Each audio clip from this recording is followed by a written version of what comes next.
All right, welcome to episode 166. And surprise, surprise, we are not doing an unboxing today. We're actually going to review a figure. Saban's Power Rangers, the Mighty Morphin Power Rangers, the Green Ranger from the Legacy Collection. That's right, there he is. Everybody's favorite Power Ranger. I think that's pretty fair to say that everybody's favorite Ranger is the Green Ranger. That's why people were freaking out after they saw the new movie that came out last Friday that the Green Ranger will be in the sequel. Before we review the figure, let's do a little quick review of the movie. I did manage to catch it Saturday, was off, had nothing else better to do when saw the movie. Basically, it's a mixed bag. It's pretty much what I expected it to be. I didn't have real high hopes for this Power Rangers movie. It didn't really look like it was going to blow me away, and it really didn't, but at the end of the 2 hours, I can say for the most part I was entertained. It was a fun movie. It was pretty much a prototypical blockbuster type movie. So I enjoyed it for the most part. I guess if you want to stamp a rating on it, we'll call it a 6 out of 10. Slightly above average. There were a few things in the movie that I didn't like. The main thing being that the Megazord looked exactly like Optimus Prime. I mean, like, to a friggin' T. I mean, you couldn't have done a better job of copying and pasting. That's how closely the Megazord resembled Optimus Prime. So it's like somebody took from the Transformers movie and just copy pasted Optimus Prime into the Megazord fight scenes. Probably my favorite character in the new Power Rangers movie was Billy the Blue Ranger, who was played by African American kid. So they did switch it up a little bit.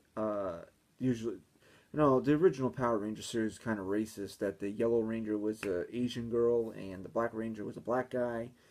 Um, this time the Blue Ranger was a black kid, so they were less overtly racist in this movie. He was autistic, I guess you could say. He did come out and say he was on the spectrum, which is the autism spectrum. So it was a little bit different that they went that route, but overall he was a very enjoyable character. He had the comic relief, I guess you could say. So I enjoyed him. Um, Other than that, I mean, there's a couple of weird things like Goldar was literally, legitimately made of gold. Like Rita, she spends her time in the movie collecting gold to make Goldar, which, eh, you know, I guess I could point out more things I didn't like than I did like in this movie because like everybody, you're my age, you remember watching the Power Rangers on TV, you go there expecting to see it's Morphin time, but they don't do that because in this movie, like the way it's explained is that their suits are already part of them and they have to learn how to morph. What? So there's no like morphing coin thing. So they just learn how to do it at a certain point in the movie, and it just like their skin becomes the the suit of the armor. So then at that point, I had trouble deciding whether I was watching the new Justice League movie or the Power Rangers movie because the Flash in the Justice League movie and the Red Ranger look exactly the same. So you got that problem where the Flash and Red Ranger look exactly the same, and Optimus Prime and Megazord look exactly the same. I did like Elizabeth Banks as Rita. I mean, because God knows how much I hated the Rita from the original TV series. So annoying. At least now Rita is more of like a badass villain, although she didn't really get to show it that much. Although probably my favorite scene in the whole movie is when she shows up at the Yellow Ranger's bedroom in the middle of the night and they have a little confrontation there. So it's hit or miss. I mean, if you're going there to feel nostalgic about things, you're probably not going to because a lot of the things that you remember from the show aren't in there. The one ode or nod to the show that I can remember off the top of my head is that Rita always used to throw her staff or whatever that thing is down and said, "Make my monster grow." and she said, "Make my Goldar grow," or some. I'm paraphrasing there, but she does say that in the movie. Um, Pretty cool scene when it opens is when you see the Zordon as the original Red Ranger, the original Yellow Ranger dies, and then um, Rita's in there somewhere. I mean, you're led to believe she's the original Green Ranger too, which if you want to connect things to the TV series, would explain why she has the green power coin, right? She's the original Green Ranger. So, you know, eh, I just rambled on for 5 minutes about a movie that I saw 5 days ago. So I'm trying to just pick things out of the air. But, it was a hit or miss. And, like I said, I give it a 6 out of 10. It was enjoyable for the most part. I didn't fall asleep twice during the movie like I did with Logan. So there you go. Power Rangers. Looking forward to the sequel because I think now that they got all the origin out of the way, they can focus more on the action because that was another thing. Like they build the backstory of each of the kids, and then like they try to beat a team, and then they finally learn how to morph, and they're Power Rangers for like 10 seconds, and then the Zords come. So you almost wanted to see them fight before the Zords come, which you really don't get to do. So. There's a lot of flaws in the movie, but if you don't go in with high expectations, you will probably enjoy it because that's what I didn't have high expectations for this movie. So there you go. Now onto our figure review of the Legacy Collection Green Ranger. You take a look on the back. If you collect the other Legacy Edition Rangers, you can build Megazord, which would be pretty cool, but we're not going to do that. So let's open them up. See what he's all about here. Trying not to kill myself. I'm just gonna rip things. Trying not to kill myself, but it's just not worth it. Go, Tommy Ranger. But it comes with a nice array of accessories, which I'm dropping on the floor. Dropping everything on the floor. So as you can see in here, I just dropped it. You can see in here, he comes with an extra set of hands, which I believe are set up so he can play the Dragon Flute to call the Dragon Zord, which is right here. Although, we can probably get him to hold it. Yes, we can. We can get him to hold it. Also, there is...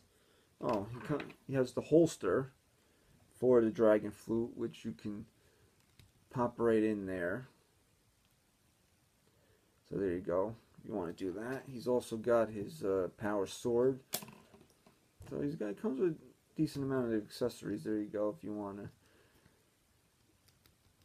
I'm doing this because the legs are extremely loose.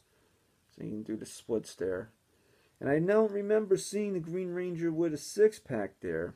He's got the chest pivot like in WWE Elites. It's a very loose figure. The head... It's got the joint back there. You can see so it can move up and down. Everything is very loose. It's very loose. It's not a very tight figure. Sometimes you take a figure out of the package and you're afraid to move it because you think it's going to snap. It's not like that. Everything is very fluid, loose. There's nice motion to it. So there you can see he's got an ankle pivot there. You can rotate the boot, knee moves, rotate the waist. The head we showed. He's got shoulder joint, elbow joint, wrist moves. So he's got a lot of articulation in this figure. Let's take a look at it. There you go. Take a nice look. Nice detail there on his power coin. The dragon power coin there. It's not overly detailed, but you know what it is. So a lot of times you get these figures and they don't really do much for you in the way of detail. So there you go. You take a look at his gold shield, which isn't made to look like loose-fitting fabric like it did in the TV show. Going back to the movie, I mean, even though the costumes were kind of a rip-off of different, like if Iron Man came out with a rainbow-colored array in the next Marvel movie, that's what these costumes will look like. I do like that they are more armorish and not just like loose fitting, like stuff that you would find at the Salvation Army, like it was in the TV show. So they did a better job of making their armor look like actual armor. Where in the TV show you'd be watching and be like, it's friggin' cloth. Like, how are you surviving a blast from a giant piranha? Like, you can't do that wearing that because you're barely wearing more than a t-shirt. So, pretty cool figure. I think he retailed. I don't know. I got this a while ago. Before Christmas. So I don't really remember what I paid for. It was probably like about $20. I think there are smaller, smaller, like they come in almost like triangular. I don't know how to say it, of the original Rangers from the TV show. So just smaller figures, I should say. But this one, I got this one because it was a nicer size and it was better for the value because maybe they were only like a couple bucks different in price, and I was like, that's like a almost like a GI Joe figure, and this is like an actual like nice size figure. So, you know, if you're into collecting and you want to get a nice Power Rangers figure, I would suggest trying to find these legacy figures. They do pop up at Target from every once in a while. It was hard to find him, you know, on a week where I was like, I'm not buying a figure this week, I don't have the money for it, he'd be there. And then I'd be like, I got an extra 20 to buy a figure this week, and then he wouldn't show up. And then finally, he was just there. I have seen Pink and Yellow Ranger kind of shelf warming. I haven't really seen the Red, Black Ranger. Blue Ranger I've seen occasionally, so there you go. Hey, Tommy! You know, apparently the cast wants Tommy to be a girl in the sequel. I'm all for equal rights and everything, but you just gotta stop changing so much stuff. Like, Tommy is a boy ranger. He's a boy, right? So let's just keep it that way, you know. Nothing against ladies or anything. I love ladies. I'm married to one, but you know, we want our Power Rangers to be 4 boys and 2 girls. Like, that's just it, right? All right. So before I get myself in any hot water with women's groups, this has been episode 166, and it probably sucked because I haven't actually reviewed a figure in a long time. I'm just doing tons of unboxings, although episode 167 will also be a figure review, but you'll have to wait to see what that actually is because it's going to be special. Figure is probably one of my, it's a newer figure that just came out. It's probably going down as one of my favorite figures ever. But, you know, wait a few days and you'll see it. Here's Tommy. I don't know why he's making him like an A guy, but whatever. It would be pretty dope though if he morphed. Like, remember when there was a line of toys like back in the day when it was on that you could press a button and the head would be like a regular head, and then you press the button and then he would morph out. But this is pretty much better. So there you go. Guys, I'm sorry if this was awful and you never watch another episode again, but, you know, these things are on the fly, so anything can happen, and I can just be awful at it, and you just have to deal with it. So, thanks for watching. Be sure to check out the blog, Christian973blog.wordpress.com, Twitter at Christian_973. Rate, comment, share, subscribe, or Ted gets it. No, I'm kidding. I'm not going to kill Ted. See you later.